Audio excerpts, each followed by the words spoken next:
नमस्कार, प्रभा साक्षी के खास कार्यक्रम समय चक्र में आप सभी का स्वागत है। मैं हूं आपके साथ अंकित सिंह और हमेशा की तरह इस कार्यक्रम में मौजूद है जाने माने ज्योतिष शास्त्री रोहिताशु त्रिवेदी जी। सर, आप ऐसे समय पर हमसे मुलाकात कर रहे हैं और हम इस कार्यक्रम को रिकॉर्ड कर रहे हैं जब भारत के पड़ोसी देश बांग्लादेश में कहीं ना कहीं तनाव की स्थिति ज़बरदस्त तरीके से और सबकी निगाहें हैं क्या होगा क्या नहीं होगा। हालांकि इससे पहले जब भी आपसे बात हुई है आपने कहा है कि भारत के आसपास जो देश हैं उनमें स्थिति अच्छी नहीं रहेगी और आपने पाकिस्तान, श्रीलंका, मालदीव जैसे देशों का उदाहरण भी कई बार दिया है। तो हम बांग्लादेश से शुरुआत करते हैं। बांग्लादेश में जो स्थिरता है वो कब तक आ पाएगी सर? क्योंकि नई सरकार का गठन हो गया, अंतरिम सरकार का गठन हुआ है, चुनाव भी होंगे, जाहिर सी बात है। ऐसे में जो वहाँ पे तनाव की स्थिति देखने को मिली, जो हिंसा की खबरें आई, उसका भारत पर कितना असर होगा? और बंगाल, क्योंकि बंगाल और बांग्लादेश बहुत ज़्यादा सांस्कृतिक रूप से अलग नहीं है सर, भले ही एक सीमा है, लेकिन कितना असर होता देख रहे हैं आप? गंभीर असर होता हुआ देख रहे हैं। इस पे मैं थोड़ा विस्तार से बिल्कुल बिल्कुल सर। चर्चा करना चाहूँगा। देखिए, मार्च 2024 में जब नया संवत लगने वाला था तब विश्व विजय पंचांग का नया एडिशन आ रहा था। तब मैंने एक्स पर ट्विटर पर एक भविष्य फल कथन करा था कि संवत 2081 में 91 में मार्च 2024 से मार्च अप्रैल 25 के बीच का जो ये समय है, इस समय में मुक्ति वाहिनी की हमें याद आ जाएगी। 71 मुक्ति वाहिनी की हमें याद आ जाएगी। हमें सैम सर को, मानिक शाह जी को एक और बार अच्छी ट्रिब्यूट देने का अवसर प्राप्त होगा। विश्व विजय पंचांग के इस वर्ष के अंक में देवज्ञ की दृष्टि के अंतर्गत एक फल कथन है कि ब्रिटिश एग्जिट के बाद, अंग्रेज़ों के जाने के बाद साउथ ईस्ट एशिया के जो नक्शे बने थे, मानचित्र बने थे, इनमें अब बदलाव के संकेत हैं। परिस्थिति उत्पन्न होगी। भारत को इसके अनुसार नीति निर्धारण कर लेना चाहिए। वो परिस्थिति हमने बांग्लादेश में जो 1-2 महीने में अचानक से एक स्टूडेंट प्रोटेस्ट की डिस्गाइज में जो भी हुआ वो कुछ हुआ, क्योंकि किसी ने सरप्राइज एग्जिट करी थी एक बार अफ़गानिस्तान से अभी, और उसके बाद म्यांमार में भी बहुत कुछ हुआ है, कुछ किया है किसी ने। मैं नाम पर नहीं जा रहा हूँ, अभी मैं गुटों पर नहीं जा रहा हूँ, पर अफ़गानिस्तान से एक सरप्राइज एग्जिट हुई थी जिसने ग्लोबल इक्वेशंस को थोड़ा हिला दिया, सरप्राइज कर दिया। फिर म्यांमार में कुछ हरकतें हुई, कुछ किया गया, मित्रों ने किया हमारे, हमने अपने मित्रों का सहयोग किया, तो दूसरे गुट ने बांग्लादेश में जवाब दिया है। ये तो गेम है सर, शतरंज है, ऐसा ही होगा।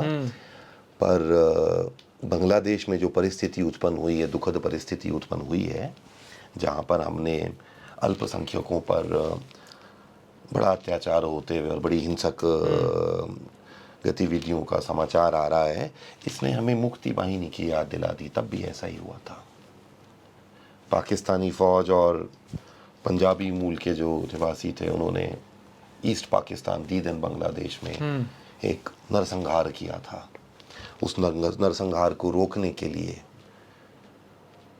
सैम सर के नेतृत्व में बांग्लादेश लिबरेशन वॉर भारत ने श्रीमती इंदिरा गांधी जी के प्रधानमंत्री कार्य में लड़ी थी, जिसमें हमने बांग्लादेश को सैनिक हस्तक्षेप करके जन्म दिया था। सैनिक हस्तक्षेप करके जन्म दिया था। वो परिस्थिति अपने आप को दोहरा रही है। अब ये भारत के लिए शुभ है या अशुभ है, ये विषय थोड़ा सब्जेक्टिव है कि आप किस दृष्टिकोण से देखते हैं। यदि मैं एक दृष्टिकोण से देखूं तो आपदा में अवसर तो आप कहते आए हैं, आपके सामने माँ प्रकृति ने प्रस्तुत कर दिए हैं। अवसर उठाएं। इसको आप आपदा भी मान सकते हैं, क्योंकि जनपलायन भी होगा। यदि जनपलायन होता है तो स्थिति आपके लिए ये आपदा की बन जाती है। आप चाहें तो अवसर अब आप उठा सकते हैं। सर कई बार होता क्या है ना कि जब आसपास की घटनाएं जब लगातार बढ़ने लगती है ना, एक इंसान है लेकिन वो तो ठीक ठाक चल रहा है, लेकिन आसपास में जो उठापटक की स्थिति होती है ना, उससे उस पर बहुत ज़्यादा असर पड़ता है। और हमने अपने पहले सवाल में ही पूछा था आपसे कि भारत के पड़ोसी देशों में जो कुछ भी हो रहा है, आप नेपाल में देखिए, लगा कभी सत्ता गिर जाती है, कभी कोई प्रधानमंत्री बन जाता है, कभी कोई प्रधानमंत्री बन जी। जाता है। पाकिस्तान का हाल हम लोग लगातार चर्चा करते रहे हैं। अफगानिस्तान की भी स्थिति हमने जी। देखा किस तरीके से 2 साल पहले बिल्कुल बदल गई। मालदीव में भी एक लगातार उठापटक का दौर है। श्रीलंका की हालात पे हमने काफ़ी चर्चाएं की हैं। बांग्लादेश जो थोड़ा स्थिर था शेख हसीना के नेतृत्व में, वहाँ भी हमने सब कुछ देख लिया। म्यांमार है ही उस तरीके से लगातार चल रहा है। तो भारत को कितना सतर्क रहने की ज़रूरत है, और कहीं ना कहीं इन तमाम चीज़ों का भारत पर कितना असर होता दिख रहा है? क्या बांग्लादेश में या जो कुछ भी भारत के आसपास हो रहा है उसका पाकिस्तान को फ़ायदा हो सकता है भारत के खिलाफ? ये चीज़ें लगातार चर्चाओं में हैं सर, इसलिए हमने आपसे पूछ लिया। देखिए, पहली चीज़ तो जो बांग्लादेश में हुआ वो लगभग म्यांमार में हो चुका है, सतर्क रहें। वहाँ पर भी हो चुका है लगभग, सतर्क रहें, तैयार रहें। बांग्लादेश में जो हुआ, मैं फिर रिपीट कर रहा हूँ, वो आपदा में अवसर भी मान लें। अगर ये आपदा में अवसर बन गया तो पाकिस्तान इसका कैसे फ़ायदा उठाएगा? यहाँ इस दृष्टिकोण से फिर इस पॉइंट में जब हम पीछे आकर लेकिन क्या देखेंगे, पाकिस्तान का हाथ, पाकिस्तान के कनेक्शन बांग्लादेश से हो रहे हैं? बड़े ज्योतिष के गंभीर संबंध हैं इनके, मतलब बड़े जो कुछ गंभीर भी हुआ है संबंध हैं। उसमें पाकिस्तान का कनेक्शन दिख रहा है। ज्योतिषीय संबंध ही आपको बता रहा हूँ, उन्हीं को तोड़कर तो ये बनाया था, उन्हीं को तोड़ के तो ये लग्न बना था। तो पाकिस्तान का संबंध तो बांग्लादेश से हमेशा ही रहता है, अभी भी है। और जैसा कि पाकिस्तान करता है, उन्होंने फिर से एक मूर्खता करी है। LOC LAC पर हमने तनाव बढ़ते हुए देखा, राजौरी पुंछ में हमने पिछले कुछ दिनों तनाव बढ़ते देखा, बहुत आतंकवादी घटनाक्रम बढ़ते हुए देखे। उसके जस्ट बाद बांग्लादेश में ये होता है। गेम तो क्लियर है, पाकिस्तान है इसके पीछे। पाकिस्तान जरिया है, पीछे तो इसके बीजिंग है। लेकिन सर उन्होंने शेख हसीना का तो समर्थन किया था। वो तो ये भी कहते थे कोविड हमने नहीं फैलाया। अच्छा, अमेरिका यहाँ पे क्या रोल में है? अमेरिका क्योंकि शेख हसीना को पसंद तो करता नहीं था। हमें क्या पता। चलिए, सर वैश्विक स्तर पर लगातार तनाव बना हुआ है। इजराइल और हमास पर भी हमारी नज़रें हैं, और इन दिनों देखा है हमने कि इजराइल हमास का जो युद्ध था अब ईरान बनाम इजराइल हो चुका है। और उधर ट्रंप भी लगातार कह रहे हैं कि जो दुनिया है वो World War III के कगार पे है। और आपने लगातार कहा है कि कहीं ना कहीं ये चीज़ें चल रही हैं और एकाएक विस्फोट होगा जब हम देखेंगे कि अरे ये ऐसी स्थिति बन रही है। तो क्या ऐसी स्थिति वाकई में आने वाली है? आपको क्या लगता है? देखिए अंकित जी, हम द्वितीय विश्व युद्ध की पहले बात करते हैं, और यहाँ पे मैं एक आपको द्वितीय विश्व युद्ध से, हालांकि मैं हिस्ट्री का कोई विशेषज्ञ नहीं हूँ, तो कुछ गलत हो तो इसमें मुझे क्षमा करना, पर मोटा मोटा जो मुझे हाई स्कूल की याद है हिस्ट्री में जो पढ़ते थे, जर्मनी अंडर हिटली इन्वेडेड पोलैंड, फिर ब्रिटेन फ्रांस ग्रेजुअली उनको समर्थन करते हैं पोलैंड को, फिर धीरे धीरे खुद युद्ध में आ जाते हैं। जर्मनी इटली का अलायंस बनता है, रशिया न्यूट्रल रहता है, कुछ साल ये लड़ते रहते हैं। फिर एक अमेरिकन मर्चेंट शिप पे कोई जर्मन यू बोट तथाकथित मिसाइल कुछ दाग देती है, डूब जाती है वो।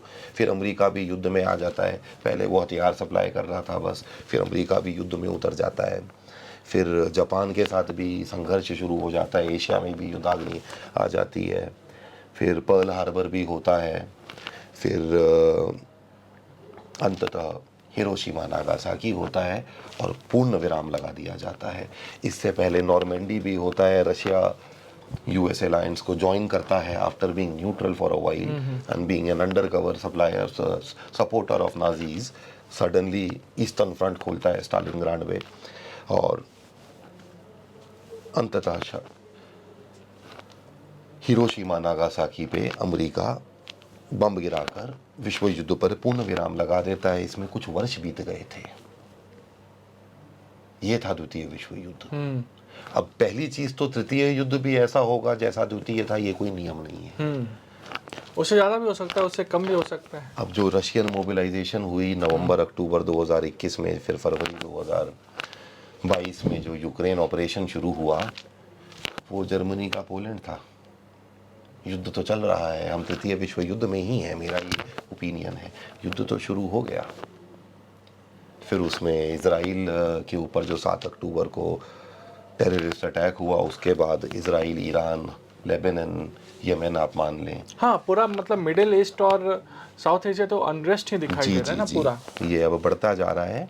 विश्व विजय पंचांग में इजराइल के लेबनान, लिए, वेनेजुएला, ये सब तो जी, इजराइल के लिए इस वर्ष के विश्व विजय पंचांग में ये कहा गया था कि संवत आरंभ होते होते मार्च अप्रैल तक वो गाजा पट्टी पे सैनिक सफलता प्राप्त कर लेंगे। ये हमने देखा जब फिलिपी कॉरिडोर पूरा उन्होंने इजिप्ट के साथ जो बॉर्डर है उस पर सैन्य कंट्रोल दबदबा बनाया, रफा का ऑपरेशन पूरा किया।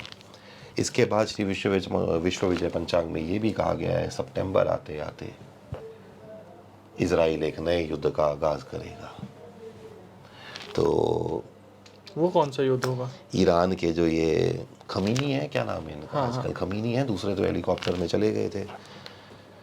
ये जो खमीनी जी हैं, इन्होंने सोचा कि अच्छी टैक्टिक है, हम कहते हैं कि हम प्रत्युत्तर देंगे और 2, 4, 5, 10 दिन, अभी जो इन्होंने स्मोक स्क्रीन बना रखा है कि हम कल जवाब देंगे, परसों जवाब देंगे, ये करते करते मेरे ख्याल क्या 10 तारीख हो गई आज, 15 तारीख में अगस्त का आधा हो गया, हम सितंबर के पास चले गए। इन्होंने स्ट्रैटेजिक मिस्टेक कर दी, अगले ही दिन जवाब दे देना चाहिए था।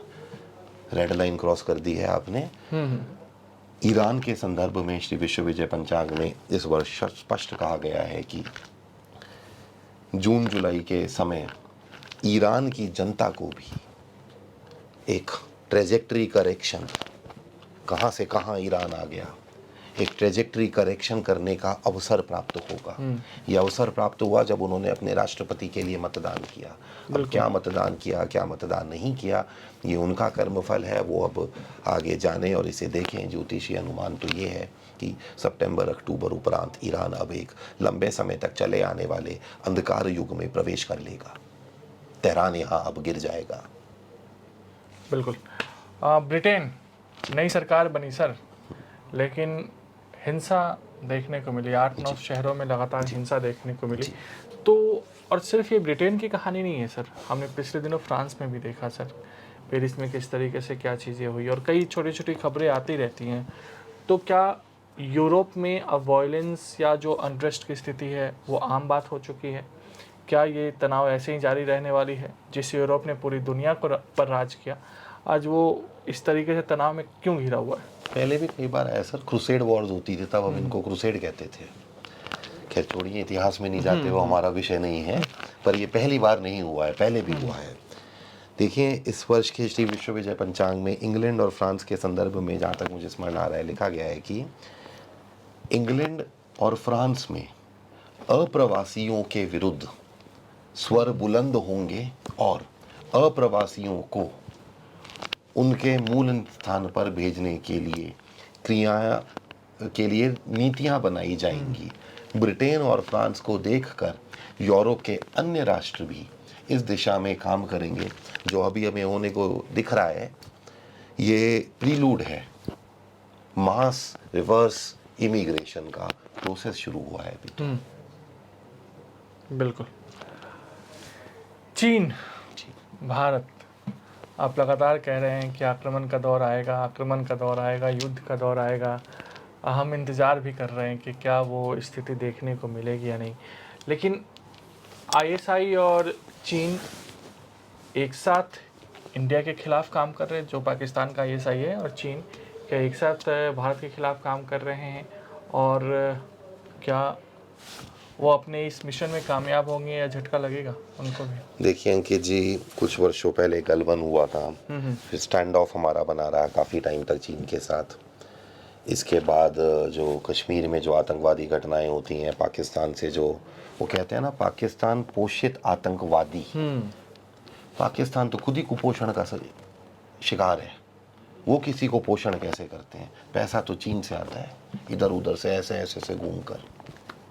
पाकिस्तान के पास कहाँ कोई पोषक तत्व हैं कुछ करने के लिए। पाकिस्तान समर्थित आतंकवादी इसलिए आते हैं क्योंकि पाकिस्तान के पास किसी और का समर्थन है। वो समर्थन तो लगातार आता रहता है। जब हम कहते हैं कि भारत और चीन के बीच में संघर्ष के योग हैं, तो कभी हम गलवान होते हुए देखते हैं, कभी अभी जो LOC में इतनी इन्फिल्ट्रेशन हुई वो होते हुए देखते हैं। जो बांग्लादेश में हुआ ये भी तो चीन और भारत का ही संघर्ष हो रहा है। जो म्यांमार में हो रहा है वो भी तो चीन और भारत का ही संघर्ष है। नेपाल में जो चल रहा है वो भी यही है। अभी श्रीलंका और मालदीव में तो हमने देखा भी था, संघर्ष थोड़ा बाहर भी आ गया था। भारत जो क्वाड अलायंस का पार्ट बना, भारत ने जापान के साथ जो संधियां करी, वो भी तो इस संघर्ष का ही पार्ट है। संघर्ष का मतलब ये थोड़ी है कि हर बार एक दूसरे पे तोपखाने खोल दो, वो भी खोल देने चाहिए जब समय आए। पर संघर्ष तो और भी मायनों में चलता रहता है। भारत और चीन का संघर्ष ये यथावत बना रहेगा और ज़्यादा अग्रेसिव हो जाएगा। अब इसमें हम अग्रेशन देख रहे हैं क्योंकि पंचांग कार्यालय का नियम रहा खुलकर है। सामने आ जाएगा, वैसे सामने तो है ही, लेकिन सामने तो खुलकर आ चुका है जी। ये पंचांग कार्यालय का नियम है कि हम कभी भी किसी ऐसी टाइमलाइन पर बात नहीं करते हैं जिसका कोई सामरिक महत्व हो। तो अब ये उग्र तो हो जाएगा, इसमें अस्त्र गर्जना क्या होगी, कब होगी, इसके ऊपर हम टिप्पणी नहीं करना चाहेंगे। बिल्कुल। एक छोटा सा सवाल, आखिर में अमेरिका चुनाव होने वाले हैं, अब तो क्लियर हो गया कि कमला हैरिस जी और ट्रंप के बीच ही मुख्य मुकाबला होगा। किसके दिन अच्छे आएंगे? जन समर्थन तो ट्रंप परिवार को ही मिलता दिख रहा है, जैसा हम कहते आए हैं। और अमेरिका यहाँ पर, जैसा हम बहुत पहले से कह रहे हैं, कि एक बड़े युद्ध का आवाहन कर सकता है। इससे पहले कई बार फीडबैक आता था कि नहीं पंडित जी, अमेरिकी इलेक्शन है, कौन सा युद्ध, कैसा युद्ध, अभी युद्ध नहीं होगा। अब देखिए इजराइल के ईरान के संदर्भ में जो परिस्थिति बनी, अमेरिका यहाँ पर कभी भी युद्ध पर जा सकता है। ऐसा लग रहा है कि अमेरिका यहाँ पर युद्ध पर भी जाएगा, युद्ध का भी आगाज़ होगा, जिससे राजनीतिक परिस्थिति भी एकाएक बदल सकती है यदि कमला हैरिस जी समझ पाए तो समझ पाए। ठीक है, तो हमने अंतर्राष्ट्रीय मुद्दों पर बात की और ये समझने की कोशिश की जो पूरी दुनिया में तनाव देखने को मिल रही है वो कब और किस तरह से शांत होगी। क्या किसी तीसरे विश्व युद्ध की कल्पना है ज्योतिष शास्त्र के मुताबिक? तो सर ने पूरी बात विस्तार से बताई है और उम्मीद होगा कि आपको ये कार्यक्रम हमारा अच्छा लगा होगा। तो ये था आज का समय चक्र कार्यक्रम। हमारे साथ हमेशा की तरह ज्योतिष शास्त्री रोहिताश त्रिवेदी जुड़े थे। सर आपका बहुत बहुत धन्यवाद। नमस्कार। अगर आप भी लेना चाहते हैं देश दुनिया की तमाम जानकारी तो आज ही सब्सक्राइब करें हमारे चैनल को। साथ ही नीचे दिए बेल आइकन को जरूर दबाएं ताकि हर अपडेट आप तक पहुंच सके।